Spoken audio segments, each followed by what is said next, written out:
Past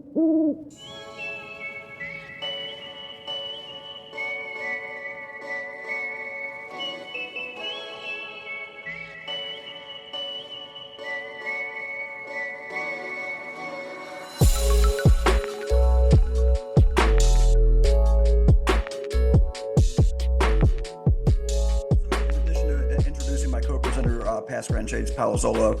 There's a number of people who made tonight's event possible. So we'd just like to thank Chief Development Officer Paul Wydra and Senior Director of Development Jacob Camilleri, who you'll be hearing later from later in the program. Grant Harold Bradley Ferguson, fraternity researchers Ken Davis and Bob Webster of our Delta Row chapter, and last but certainly not least, Vice President of Marketing Chris Carter and fraternity videographer and owner of Liminal Vision Films, Brother Max Hauser of Gamma Mu chapter. They handled all the technical aspects of tonight's event, so thanks again.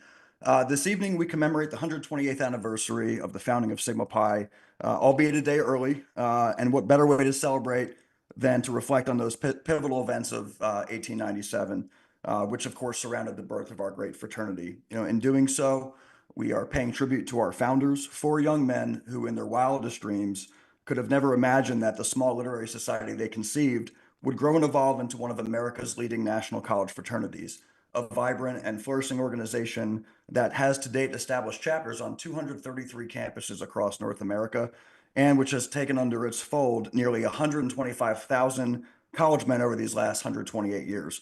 But brothers, I can assure you that tonight's event will be anything but a mere refresher course on the history of the fraternity, the way you learned it as a new member. It's for good reason that, of course, tonight's presentation is entitled The Lost History of Sigma Pi. So Max, we're going to go on to that next slide that should say Examining the Founding Narrative. So tonight's presentation, brothers, is really the culmination of countless hours of research by a small and unwavering group of Sigma Pi alumni volunteers who have been dedicated to attaining, for the benefit of all of us, a fuller and deeper understanding of the origins and earliest days of our fraternity.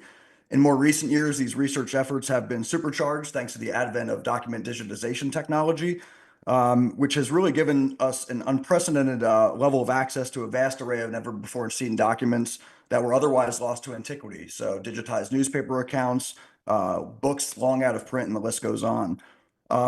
When things really took a turn was in the summer of 2019 when our Grant Harold Brad Ferguson made an incredible discovery when he learned that the Knox County Public Library in Vincennes, Indiana, had made publicly available a treasure trove of digitized local newspapers from Vincennes that dated to the founding era. And it's from this source material that we've really had a fundamental reshaping of our understanding of Sigma Pi's origin story. And so tonight, we're going to unpack many of our biggest findings to date, some of which literally rewrite the history of our fraternity as we know it. And throughout this evening's program, Joe and I are going to examine the evidence. We're going to separate fact from fiction, and we're going to have a candid conversation about how things really happen. So, Joe, you can go ahead and take it away. Thank you, Christian. Thank you for setting the stage. Before we dive in, and believe me, I'm excited to dive right in. Perhaps it would be helpful for the audience, before we share many of your team's findings, to do a quick refresher on the history as we have all learned it over the years. It's my understanding that the Sigma Pi Pledge Manual, or at least the portion that relates to the fraternity's history, has remained virtually unchanged since the publication of the inaugural edition all the way back in 1940, which means that virtually every Sigma Pi alive today, whether they pledged in the 1950s or last semester, or whether they're pledging right now, has been taught the founding story the same way, word for word. And I think that founding story looks like a little bit what you see on the screen. So if you take a look, these four founding fathers. You probably got to remember their names early on in your pledge program. We're lucky here in the live stream we have the grandson of William Raper Kennedy joining us. The founding date. We're going to talk a little bit more about when the fraternity was organized for the first time a little bit later on here tonight. This is the story as we've learned it. It's in the Sigma Pi Manual. All of you probably know that the first two initiates for the fraternity, Samuel and Maurice Baird, we've actually named our new member education program after these two young men these days. And when it comes to these influential figures, my hope is that you all got to the point in your education on Sigma Pi to learn some of these names and the impact that they've had on our fraternity. So, for example, you've got Professor Charlotte N. Malott, and we're going to talk a little bit more about her coming up here in a bit and the impact that she's had on the fraternity. You've got Mrs. Bear, the mother of the first two initiates, and then we're going to talk a little bit later tonight about Professor Clarence D. Stevens, who's got an interesting history based on what's written in the book now and what we have come to find out. And then my hope is, of course, everyone knows that before Sigma Pi was Sigma Pi, we were Tau Phi Delta. And again, we'll talk more about some of these prior names coming up here in a moment. Great. Thanks, Joe, and thank you for setting that. That's part of the stage, and that's precisely what makes tonight's event so special. The brothers who are tuning into our live stream celebration tonight are going to be among the very first who hear the lost history of Sigma Pi, our true history, if you will, based on all the documentary evidence that we found. So, now that we've hopefully jogged everyone's memories, let's get into some of those big findings. So, up on the screen, you should see a picture. There you go, of Charlotte Malott and the University Chapel. Invariably, Sigma Pi's founding story begins with Professor Malott's famous talk to the student body in the University Chapel, which, as Joe alluded to, it's a story that was solidified in the inaugural edition of the Pledge Manual, which was published in 1940, and which has virtually remained unchanged in every edition of the Pledge Manual since. So everybody that's alive today has received this information the same way. And that story reads as follows. On January 26, 1897, Miss Charlotte N. Malott, the professor of Latin and French, spoke to the student group at the chapel hour. She took for her subject college fraternities. A month passed, then on the afternoon of February 26th, if one had been there to witness the event, he might have seen four students making their way to the English room on the second floor of the old college building. Sigma Pi was about to have its first meeting, and when after a long session the meeting adjourned, Sigma Pi had been born, though it was yet unnamed, end quote. And that is the story we've all received. But in thinking about this story in light of the research that we've done, I thought to myself, how odd that this story only first appears in 1940. It wasn't in the 1923 history book that Sigma Pi had published called the Sigma Pi book. So how could that be? I mean, it begs the obvious question, where did the story first originate? And why was it not included in any of the earlier accounts of our founding? I think if you were to ask most Sigma Pi brothers to venture a guess as to how the Chapel Talk story became a part of the founding narrative, insofar as it was supposedly the talk that inspired the founders to start the fraternity, I think most brothers would probably assume that this event had been recorded by one or more of the fraternity's founders in their letters and correspondence. Only it wasn't, and that's sort of where things start to get interesting. While we do have a letter from Charlotte Malott to Curtis G. Shake from 1954, in which she states that she knew and instructed at least two of the founders, Kennedy and Kingsbury, as well as Sam Baird, one of our first initiates, and that she also knew founder James. There's not a single, and this is an important point, brothers, there's not a single written account from any of the founders that even mentioned Charlotte Malott, much less that her chapel talk is what inspired them to establish the organization that would soon become Sigma Pi.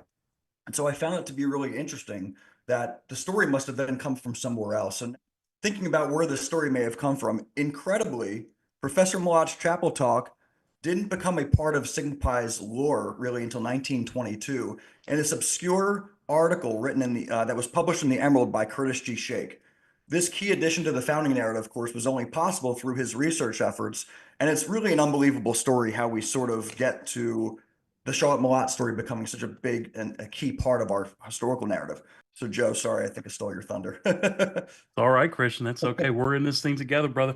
Look, you just told us a lot about some of the early history here. It's incredible that for the first quarter century of the fraternity, we don't even reference Charlotte Malott or the now famous talk that she gives about the history of fraternities. So maybe now that we're on this slide here with Justice Shake, how can you tell us about Justice Shake and what he did with this pretty significant change back in 1922? Yeah, so thanks, Joe. So April 1922 issue of the Emerald, you can all check it out on sigmapi.org in our archive if you want to actually read it. But Shake publishes this extraordinary article, which is entitled Found Sigma Pi's Birthday. There's the cover of the issue if you want to check it out. It's called Found Sigma Pi's Birthday. So here it is, a quarter century after the fraternity's founded. We now have this article, which, as the title of the article suggests, it recounts how the fraternity was able to establish February 26, 1897 as the founding date, which had long remained sort of an unsettled issue. They knew it was 1897, but they didn't actually pinpoint the date until he writes this article. And then also in this article, he introduces the Charlotte Millot Chapel Talk tale. And so, he talks about how there's this committee formed, a historical committee, and they're trying to pinpoint the exact date of the first meeting of the founders. And they had stumbled upon the Knox County Courthouse, the fact that they had this archive and the files of a newspaper, which was published during the year 1897. The same newspaper articles that I was just mentioning earlier that we have digitized copies of now. And so there was this regular column in this one newspaper called the Sunday Commercial, and it talks about activities happening at the university at the time. And so in these notes, Shake stumbles across this article, and he writes, "It was learned on January 26, 1897, Miss Millot," and this is in his article in the Emerald, "a member of the faculty, read a paper on college fraternities." And then he goes on to say, "This paper, quote, must have been more interesting than the usual small college discourse. For we learned from a subsequent issue of that same newspaper that on February 26, 1897, quote, a number of the young men students have formed a secret society and appointed a committee to prepare a constitution and bylaws," end quote. So again, more than a quarter century later, the legend of Charlotte Millot's Chapel Talk story had been born, and Sigma Pi at long last has a founding date. So more to come on the founding date later, but Well, look, for those of you who are listening and watching along, you can tell Christian and I have got an affinity towards the history, a bunch of nerds for this stuff. Now, Christian, in a recent conversation where we're talking about this stuff, you told me that you weren't so sure that Professor Millot's famous chapel talk took place on January 26th, 1897, which is a date that we have in that Sigma Pi manual. So, what can you tell us about that? yeah, so one of the coolest things about Brad Ferguson's discovery of the digitized collection of these local newspapers from Vincennes in 1897, it made us possible to kind of, review the very same articles that Shake and his historical committee had uncovered over 100 years ago.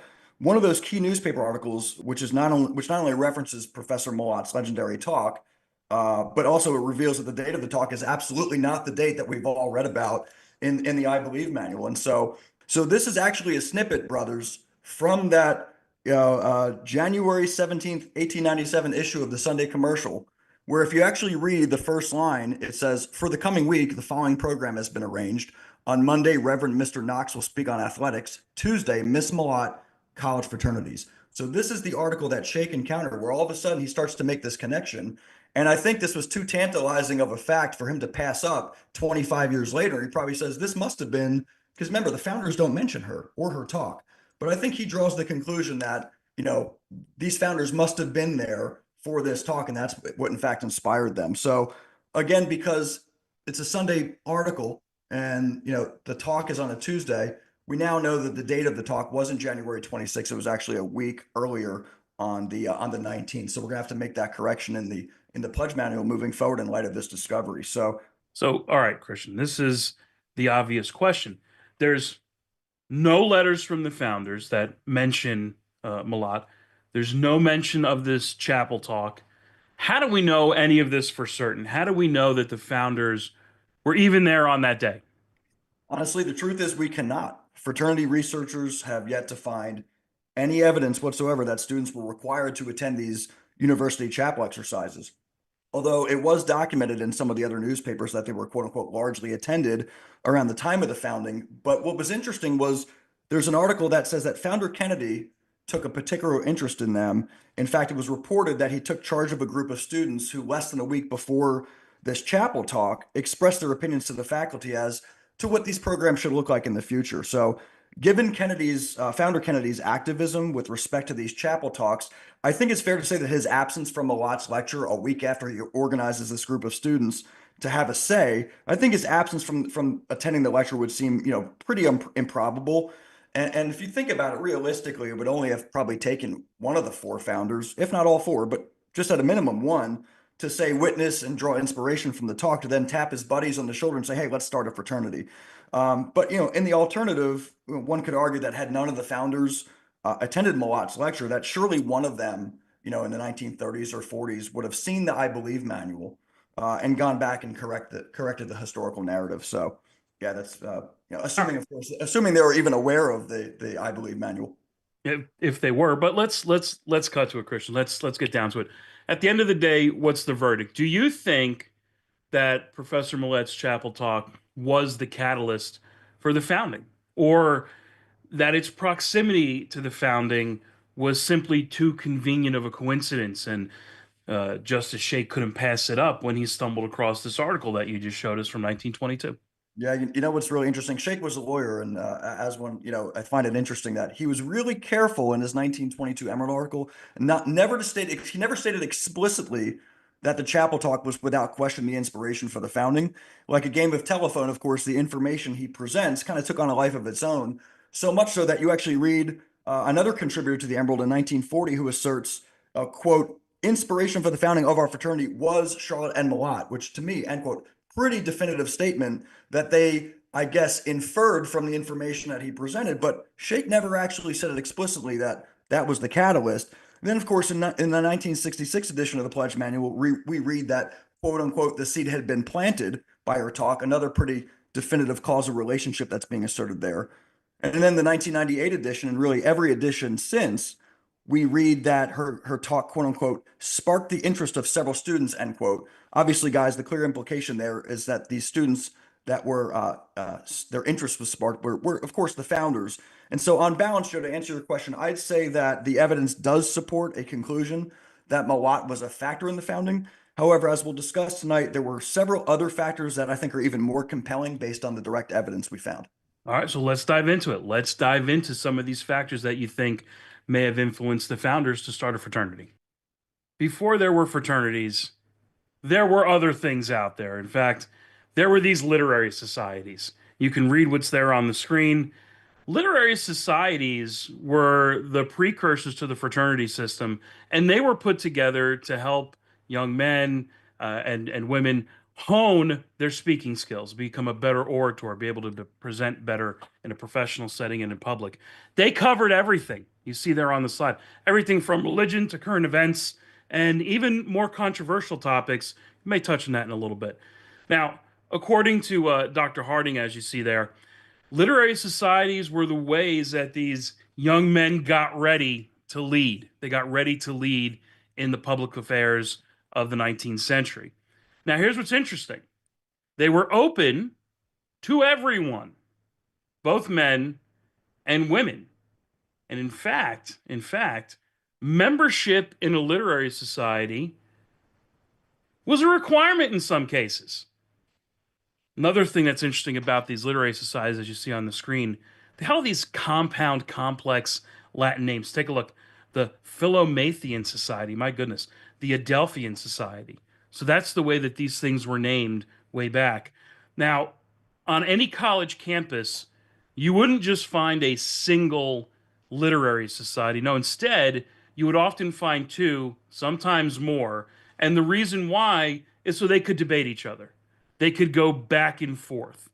They could hone their skills using each other as practice before they got out there into the professional world. Now, some of these literary societies, they went on, they evolved, they became super secret societies. And if you study the history of fraternities and literary societies in America, you find that a lot of fraternities started as these literary societies, and some of them actually splintered off into create new societies, ultimately, which became private.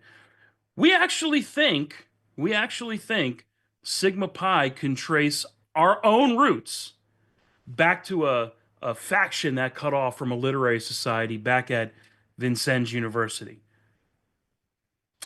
In fact, it appears that the college literary society, the concept behind it, eventually made its way to the Midwest and to Vincennes University. You'll note that when it makes its way to the Midwest out there at Vincennes, well, there's some conversation about that, Christian. Yeah, absolutely. So, as Joe mentioned, in many cases, there would be two or more of these college literary societies with these compound Latin names on a campus. Well, the first one, before we get to the faction that we think became Sigma Pi, there was this university lyceum that we read about, again, because we have these great digitized newspaper records. We see in this February 24th, 1885 newspaper account in the Vincennes Daily Commercial, and you're reading it on the screen, quote, "In the last days of 1884, a few of the youth of the university organized a literary society under the name of the University Lyceum. Its object is, of course, the same as that of other literary societies, improvement, but the debate, of course, is considered the principal feature of the evening."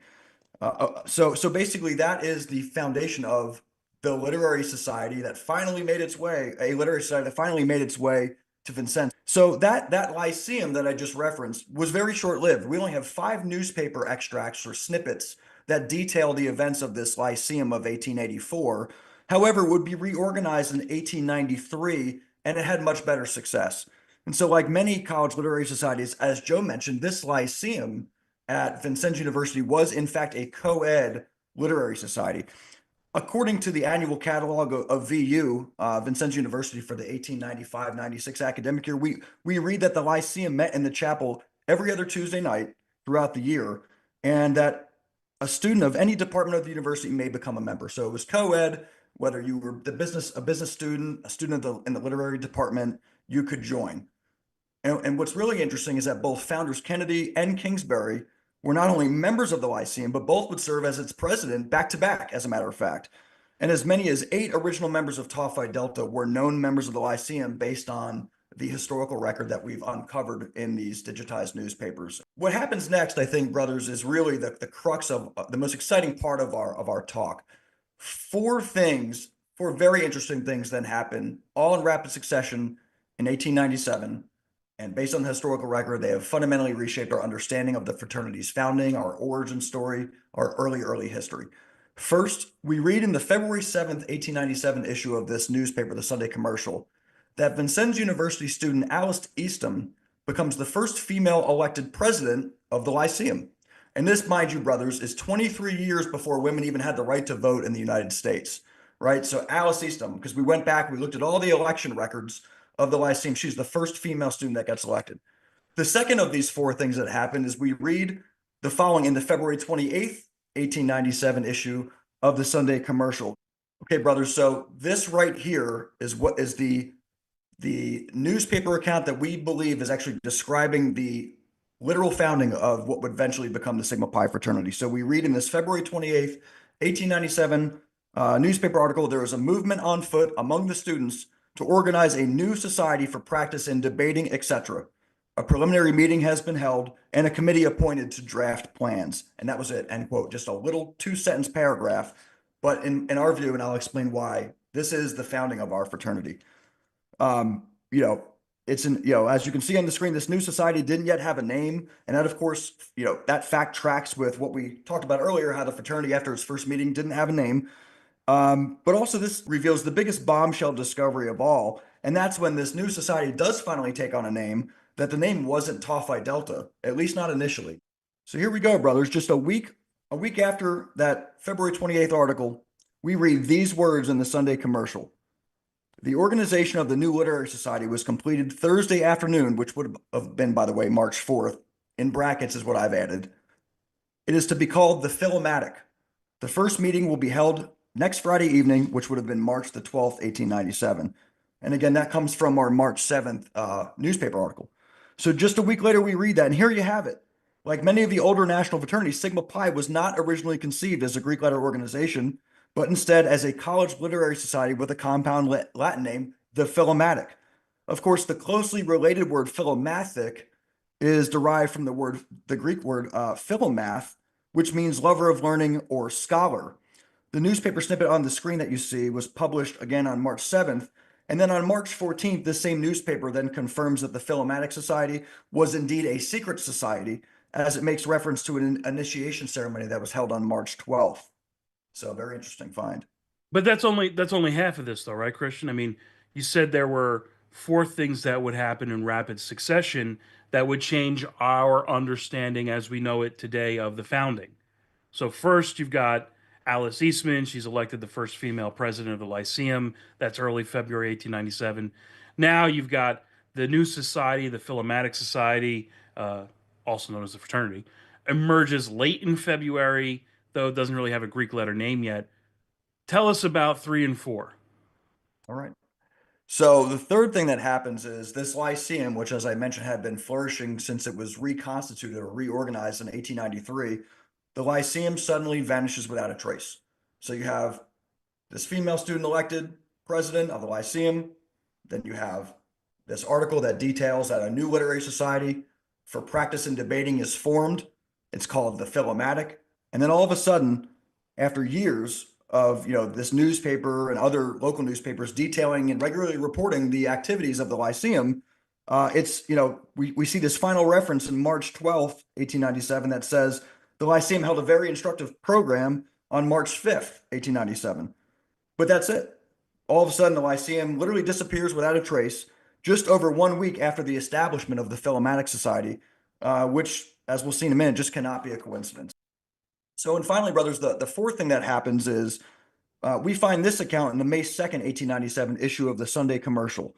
So basically, it's under the heading clearly the Philomatic Society. It talks about the program, but I don't want you to focus so much on the program. I mean, yeah, you can look at the names. It clearly says that Roland Roscoe James, Sam Baird, William Raper Kennedy, Jay Thompson, Clarence Green, just all guys that we know to be Sigma Pi's. Today, of course, their names are listed. But what I find really interesting is this debate resolution at the bottom of this article. And it says literally resolved. So resolved. This is what they were going to debate that night at this meeting, that we're reading about. Resolved that the young ladies of Vincennes University are more ornamental than useful. So I think that pretty much tells us everything we need to know, right? So could it be mere coincidence, the timing of these four things? First, you got this co-ed literary society of the Lyceum and elects its first female president over 2 decades before women have the right to even vote in this country. And then almost immediately, a new literary society is formed with a membership of exclusively male students. Note the names on the screen. You don't see any female names there. And then within days of the founding of this Philomatic Society, the Lyceum, which had been thriving for years as a co-ed society, disappears without a trace. And then just a few short weeks later, the very first known debate topic for this new all-male literary society literally asked the question whether the female students of Vincennes University are useful, their words, versus mere eye candy. I mean, really, that's literally what we're looking at here. So in my mind, again, Joe, it's pretty clear what happened here. And as mentioned earlier, it was not uncommon for a faction within a college literary society to break away in order to form a more intimate association of a fraternal and secret character.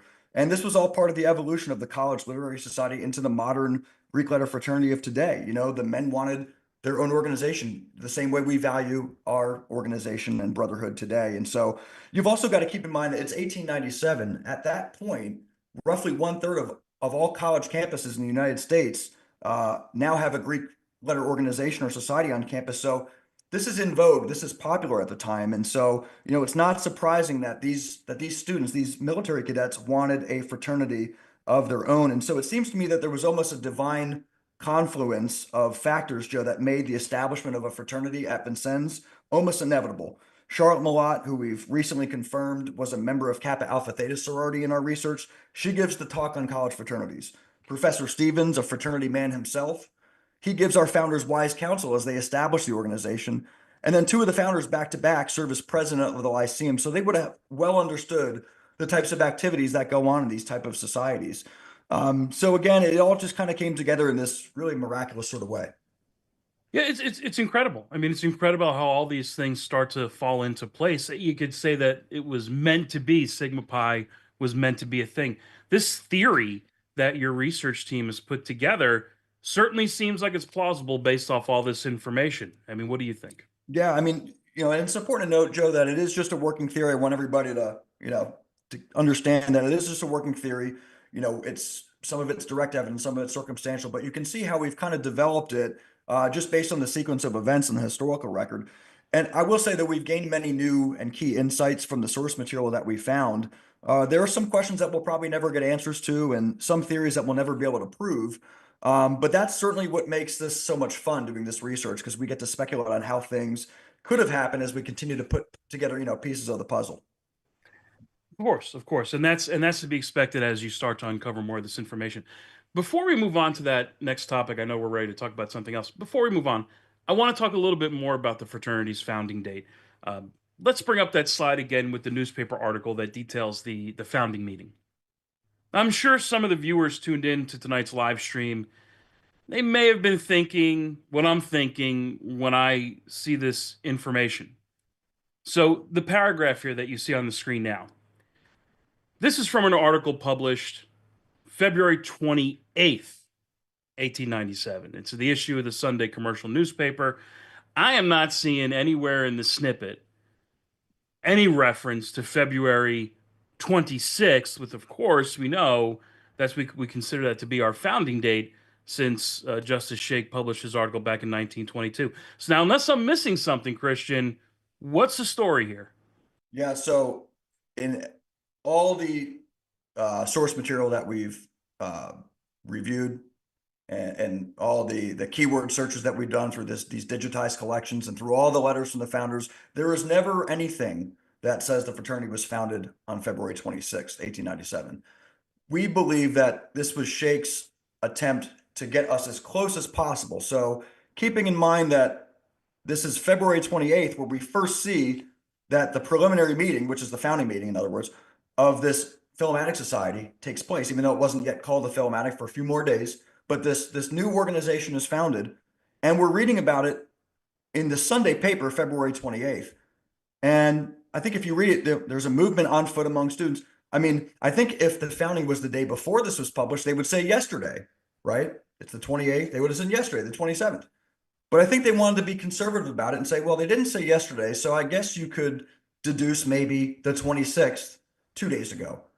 It's very possible, brothers, that the founding actually was the 25th or the 24th, maybe even the 23rd or a couple days earlier. But I think maybe they were being conservative with it, and we are literally within a couple days here. But that's about as close as we'll ever get because there is nothing explicit that ever says February 26th. So Let me give you my interpretation of the February 28th, February 26th. I think what I hear, Christian, is we should celebrate Founders Day not just tomorrow, but maybe the day after and the day after that, maybe this past weekend. We should do a whole Founders Month, is what we should do. In fact, I think we're doing that right yeah, now. I'm good with that. Let's go. Let's go. Okay. We wanted to give you all just a brief glimpse of what life was like at Vincennes University back in 1897. Give you a brief glimpse into what the world was like for these young cadets who started what ultimately would become Sigma Pi Fraternity. Now, I see everyone in the chat talking about where they go and where they went, and I see all these big chapters out there. This whole campus, Vincennes University back in 1897, the whole campus, 230 students. That's it. That's it. I mean, our boys down at Ole Miss, they take a pledge class that big every fall, it seems like. That's the whole campus. Think about how expensive it was to go to Vincennes University 1897. $122 for the year, folks. Not a semester, not per credit. That's for the whole year. That's your everything. That's your fee. That's the food you get. That's where you're going to live. Your books are in there. My goodness, everything is included. Now, here's what's interesting going to a cadet school, a military cadet school. All the able-bodied men, they were required to take courses in the military. And of course, naturally, at a military academy, you had to serve in a cadet company. Of course you did. Of course. Now, the other interesting thing is that with Vincennes University being a military academy, you could get a diploma. You would get a diploma if you graduated, not a bachelor's degree, mind you, not a bachelor's degree. You get a diploma, and then you could easily move into a 4-year university. We know Vincennes is a 2-year university. You could easily move into a 4-year university with your diploma from Vincennes University, and you'd be a junior, just like if you were transferring from a community or a county college today to go to a 4-year institution. We also have this picture that Christian's team found. That's the football team from Vincennes University a year before in 1896. And Head so on over. moving on, this would not be much of a Founders Day and much of a Founders Day celebration at that if we didn't talk a little bit about the 4 founding fathers, the men who made all this stuff possible. Don't you think, Christian? I would agree. All 4 of these men that you see on screen would all go on to become very accomplished men in society and in their vocations. And so, Founder Kennedy, he serves as a lieutenant colonel in the United States Army. I think his grandson is watching tonight, so I'm sure that picture makes him awfully proud. And we hope you're doing well out there, Brother Bill. Then you've got Founder Kingsbury. He would become a very, very prominent attorney and Freemason in Arizona. Founder Patterson would continue his family's farming legacy in the Vincennes community. He lived about 3 miles from campus. And founder James was a Harvard law educated attorney in Indianapolis. So quite accomplished men they were. When you think about the founding, Christian, how it really happened, I think it's critical that we get right to the source. What did the founders themselves have to say in their own words about the founding? We're really fortunate that Justice Shake and Harold Jacobson, the fraternity's first executive director, of course, they entered into correspondence with all four of these men. We're lucky about that. Now, it's my understanding that we have a number of those indispensable firsthand accounts from our founders in our historical archive. Is that correct? So this account on screen is a letter from Roland Roscoe James to Curtis G. Shake in 1905. It's by far, brothers, by far the most comprehensive and detailed of the founders' firsthand accounts.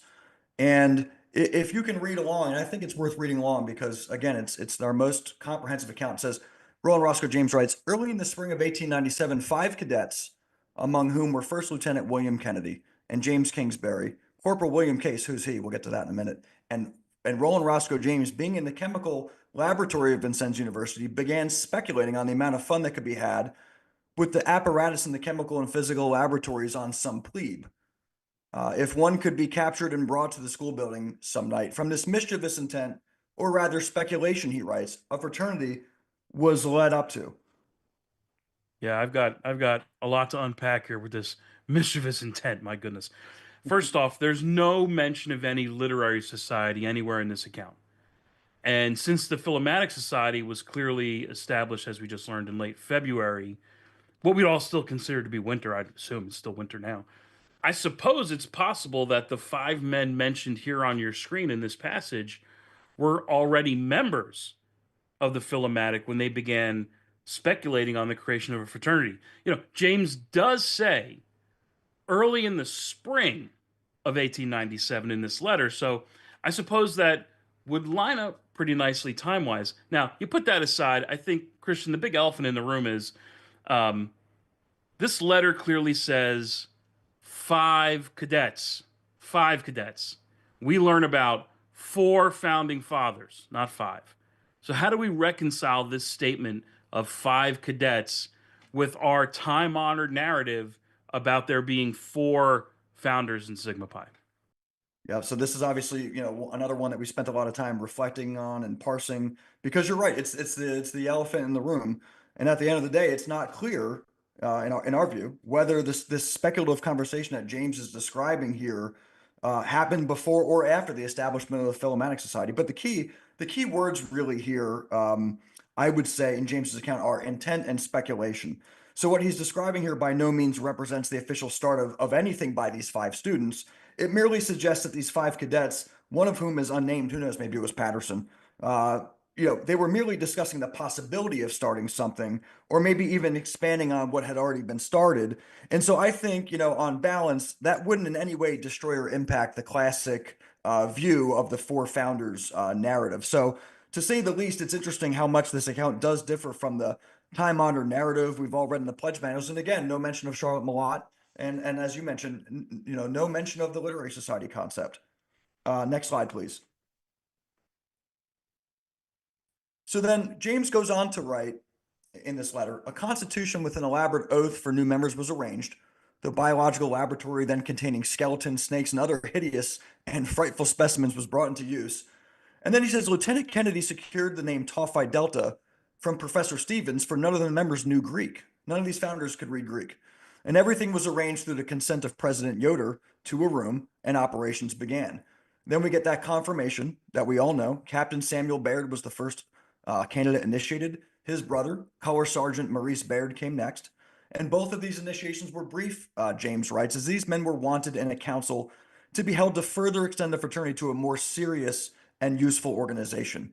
And this I found really interesting. A council was duly held, and William Kennedy was elected RHM, which James says stands for Royal High Mogul, which is the president of Tau Phi Delta. And Roland R. James was elected Chancellor of the Exchequer, or Treasurer. The remaining officers I have forgotten. So it wasn't Sage and it wasn't third counselor. First it was Royal High Mogul, and Chancellor of the Exchequer. So this slide, though, is particularly telling, I think. Obviously, it does suggest that there was a little bit of horseplay going on at the beginning, which isn't surprising. After all, these were military cadets in the late 1800s, and times were definitely different back then. But James does go on to say a very few important things in this letter. He confirms that Professor Stevens, was instrumental in the selection of the name Tau Phi Delta. He also says that the group had the support of the university president, Albert Yoder, who, by the way, becomes an honorary member of the fraternity later on down the road. This letter, of course, as I mentioned, confirms that the Baird brothers were in fact the first two initiates, so that tracks with what we know.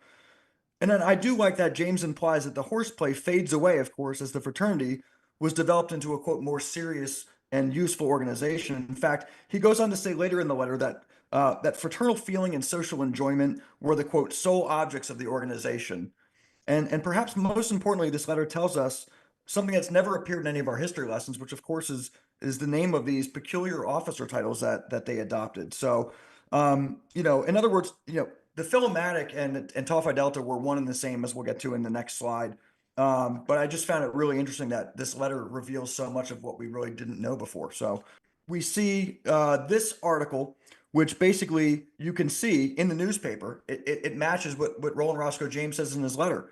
You see the list of officers who were elected at this meeting, which is reported in the May 9th, 1897 newspaper, and says right there RHM, which obviously stands for Royal High Mogul. And then you see a few lines down, MWR, don't know what that means, but then COEX, which you can assume or infer that's Chancellor of the Exchequer. So I think after Kennedy and James served as president and treasurer, respectively, their next election elects Bayard as the Royal High Mogul and Fleming Cox as the Chancellor of the Exchequer. The other officers, guys, we don't know. It's just initials. We probably will never know what these other officer titles were. But if you read the bottom of this newspaper article, it is really interesting that they say, it's a pity that there cannot be another organization at the university. The members of the present fraternity are very sorry that many worthy candidates, or students rather, are debarred from the society. But owing to the fact that their membership, which is limited, is nearly full, they can be of little service. So was an exclusive secret literary society, and this really just drives home the connection between, or rather the transition from Philomatic to Tau Phi Delta, as we'll see in our next slide. So, Oh, there you go. You see that slide? Look at it. There, the first mention of Tau Phi Delta in print. The newspaper extract on the screen here, that's dated May 30th, 1897. And the last mention of the Philomatic Society, according to the previous slide, is May 9th. And so it would appear that the society changed its name from the Philomatic Society to Tau Phi Delta sometime in May 1897. Does that sound about right, Christian? yeah, so in my view, that's probably the best explanation for how this all went down. And I've often found that the most simple and pragmatic explanation is probably also the most accurate one. So another fun fact is that we have another article dated May 19th, which states, and I quote, fraternity pins. And then it goes on to say just this one line, or two lines rather. The university students have received their new fraternity pins. The pins are very neat. And that's it. We'll take a look at that first pin. So, the fact that they have a pin again reveals that they're making this transition from this college literary society to a classic Greek letter fraternity. You can see the letters right there, Tau Phi Delta inscribed into the middle of this badge from 1897. And the pin on the far left, is what we believe to be that pin that I just referred to in that article from May of 1897. And then we have this other account from another original 1897 member, Clarence Green, who says, quote, in a letter, that he believed that these coins were, quote, made from that this badge rather, the badges were made from coins made from a local jeweler. You'll note that the 1897 on the bottom arm of the cross, our pin at the time, appears to be original to whatever coin the pin was made from, possibly a US dime. So if you kind of look, you can almost see that it looks like they would have made this original pin right out of some US currency at the time. So I just thought that, that was interesting that the numbers look to be similar engravings. Now, there's only a few Sigma Pi nerds like you and me, our boy Rhett and Bradley, of course, also nerds. From conversations that you and I have had about this stuff prior to tonight, I also understand there may be some discrepancies in terms of just how many students joined this fraternity back in 1897, what we might call our original members, our original brothers of Sigma Pi, which would include those four founders that we all know, and then I guess any other cadets who joined during that winter and spring of 1897, regardless of whether or not they were initiated into that Philomatic Society or Tau Phi Delta. What can you tell us about that, Christian? Yeah. So, Joe, this is definitely another one of those areas where, record keeping wasn't great back then. We have no extant or surviving minutes from the 1897 iteration of Tau Phi Delta. So, let's revisit for a second the account from Roland Roscoe James. In his letter, after he mentions that the Bayard brothers were the first two initiates, he goes on to say that four more members were taken in that spring. So if you take the four founders and the Bayard brothers and maybe add four more to the roll, that would mean that there were 10 total members of Tau Phi Delta in 1897, if my math is mathing. But when you compile a list of all the students associated with either the Philomatic or Tau Phi Delta or both, based on these newspaper articles, i.e., the students whose names would have appeared in one or more of these articles detailing the activities of the fraternity between February and May of 1897, we get a much larger list with as many as 18 student members.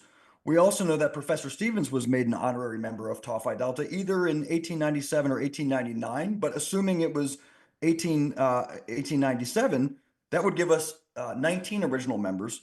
So we also did a comparison of the names printed in the newspaper that we found to the roll of students published in the academic catalog from 1897 to sort of verify that these men were all in fact VU students, and it checks out. And that's how we were able to compile the list that you're seeing on the screen right now. So when you compile this larger list of the official membership records that are on file at the Sigma Pi Executive Office, there's of course a pretty big discrepancy. So of the 19 possible original members, only 14 whose names appear in black on the screen, including Professor Stevens, are recognized today as members of the fraternity, according to, again, our Sigma Pi membership records. So this is likely because, again, there were no good membership rolls from 1897 or minutes from those first meetings, and probably because early national leaders of the fraternity, despite their best efforts to compile an accurate membership directory, likely had no knowledge of these newspaper articles that Shake discovered in 1922 and that we've rediscovered only recently. Or if they did find them, they certainly didn't retroactively add these five men's names in red to our membership roll. So, keep in mind, we didn't even have an executive office until May of 1927. So, all these records the Grand Fourth Counselor would have maintained, and they just never recognized these five men in red as members.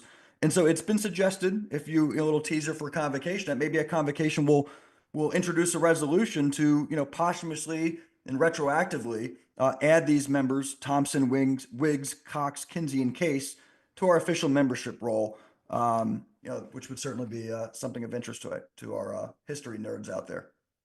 So in that previous slide, it's just Founder Kennedy in his firsthand account basically says, that Tau Phi Delta first met in a barn in the winter of 1897, and none of them, knew Greek, so they took into their confidence Professor Stevens, which we kind of mentioned earlier. But we've always read in the I Believe manual that the first meeting is in the English room of the academic building at Vincennes University, but that doesn't really track with what Kennedy says. So he's referring to this barn, and I really think it's probably the barn that you're seeing on the screen, which was the carriage house of the Bayard residence, which was the home of the first two initiates, Samuel and Maurice Bayard.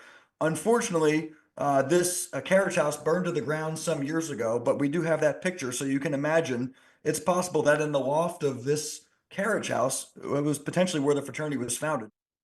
So after graduation, we do learn that Tau Phi Delta ceases operations. Again, James says that most of the members graduated. There's really no activity of Tau Phi Delta for the next 2+ years. And then, of course, the Spanish-American War breaks out, and the VU cadets are called into service to serve our country as Company L of the 159th Indiana Volunteer Infantry. And that includes three members, Founder Kennedy, and original members Maurice Bayard and Lee B. Purcell. And so, Christian, this is not going to be the end of Tau Phi Delta, right? Not by a long shot. So basically, James in his letter to Shake winds up basically just talking about how they got reorganized, how Clarence Stevens takes aside some of the students in his higher English class to form a literary society in 1899. So Clarence Stevens didn't give up on the fraternity dream at Vincennes University. And so Roland Roscoe James is among, he's, I guess, a senior by this point, and he's among a small group of male students to form and reform Tau Phi Delta as the story goes. And then, of course, Stevens also induces the young ladies and encourages the ladies to start their own sorority. And so Beta Alpha Phi then is founded at Vincennes University. And again, this is November 16th, 1899. Tau Phi Delta is reborn and would continue in operation until today. Yeah, here we have Professor Stevens, Christian. What can you tell us about the professor here and the role that he played in our early history? Yeah, and so right before we wrap up, I can't state enough. Clarence Stevens, in my opinion, is really the unsung hero of this whole founding story. As you heard a few minutes ago, it's Stevens who the founders took into their confidence in the winter of 1897. And according to Roland Roscoe James, it was Stevens who helped Kennedy secure the very name Tau Phi Delta. And then 2 years later, it's Stevens again who plays that critical role in encouraging his male English students, including Roland Roscoe James, to establish the Men's Literary Society in the fall of 1899, which of course would lead to the rebirth of Tau Phi Delta. So Stevens was very clearly a champion of the fraternity experience, which is no surprise, seeing as he was a charter member, we've discovered, of the Delta Dog Delta fraternity chapter at his alma mater, Wabash College. And another correction is he's a Delta Tau Delta. If you look in your pledge manual, it calls him a Beta Theta Pi, but that's another one of those interesting facts that we've been able to correct through our research. So on the screen, brothers, this is what we have in our archives. This is on the left, the original Tau Phi Delta Constitution for the 1999 reorganization of Tau Phi Delta. We don't have the Constitution from 1897 if one was even prepared.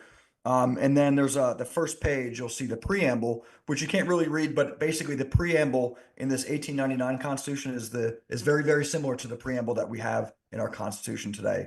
Between 1899, when they get reorganized, through when they become the Alpha chapter of Sigma Pi, the fraternity really grows rapidly at Vincennes. The newspaper articles are very clear that the men of Tau Phi Delta were the men of distinction on campus. They won the debating award, the gold medal for the top debater on campus, like every year.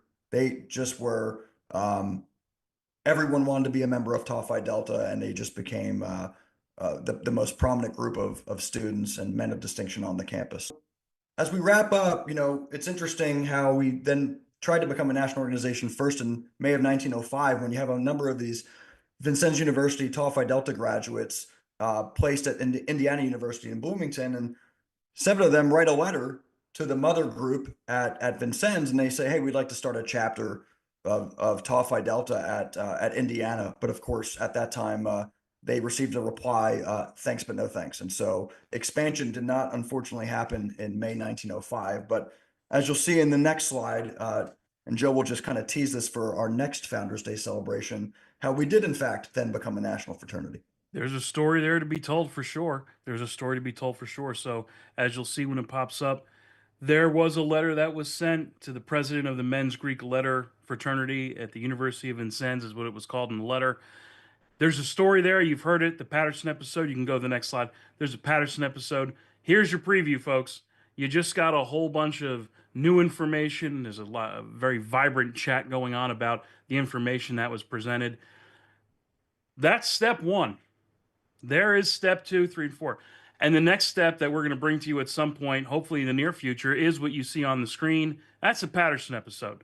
There is a lot to go through there. We've done an incredible amount of research on it. I think you'll enjoy learning about what happens and what we've learned about the Patterson episode. Folks, for my part, this was great. I want to wish you all an incredible, awesome, happy Founders Day tomorrow. Christian? Joe, thank you. Couldn't have done it without you, brother. Happy Founders Day, everybody. Again, sorry for the technical difficulties at the beginning of the program. We certainly hope that this was educational, informative. Can't let you go before we have a few announcements from our team at the executive office. So I'd like to introduce our Chief Development Officer, Paul Wydra, our Senior Director of Development, also Jacob Camilleri, is joining us tonight. They've got some exciting updates on some things happening across the fraternity, and love to turn it over to Paul. Thank you, Grand Sage Christian Miele, and thank you, past Grand Sage Joe Palazzolo. Really appreciate it. Fascinating stuff. Fascinating stuff. Love hearing about it. Happy 128 years almost to everyone, unless you believe some of the dates are changed, and then who knows. But wanted to thank you. My name is Paul Wydra. I'm Chief Development Officer for Sigma Pi, as Christian said. and I'm also from the Delta Zeta chapter at University of Missouri St. Louis. It's great to see a lot of familiar names in the chat room, so a big hello to everyone that joined us tonight. It is our Founders Month of Giving, and as of right now, we've had 171 donors for a grand total of $31,635. Thank you so much for everyone that's donated. It means the world to me, and obviously to Jacob and everyone, the Grand Council, the SPEF board, everybody that has supported us. It means the world to us what we can do. Founders Month of Giving is obviously very, very important to us. And we want to recognize that's more than just fundraising. It's about the investing that we're doing for the future of Sigma Pi. Tonight, we've been talking about the past of Sigma Pi, but what is just as important is the future of Sigma Pi and cementing that future. The impact of giving, what we've achieved together, is pretty amazing. Scholarships and chapter educational funds in the 23-24 academic year alone, $111,000 in scholarships were awarded to support members' academic success. Once again, $111,000. That's a huge number that went to our undergraduates and some grad students Sigma Pi men to help them in their academic endeavors. Leadership development programs such as Engage. We just had Engage LA over this past weekend, and they have resulted in 86% reduction in health and safety issues. 86% reduction in health and safety issues, 0 policy violations, and a 32% growth in recruitment among participating chapters. Guys, that's amazing. That's all a big thank you to the chapters and all the advisors that help with that. And also, we've raised money for mental health advocacy, and the Bonds of Brotherhood initiatives have distributed over 315,000 mental health resource cards across all campuses across America. So that's very important. And we are equipping brothers with the tools they need to support each other, which is obviously very, very important.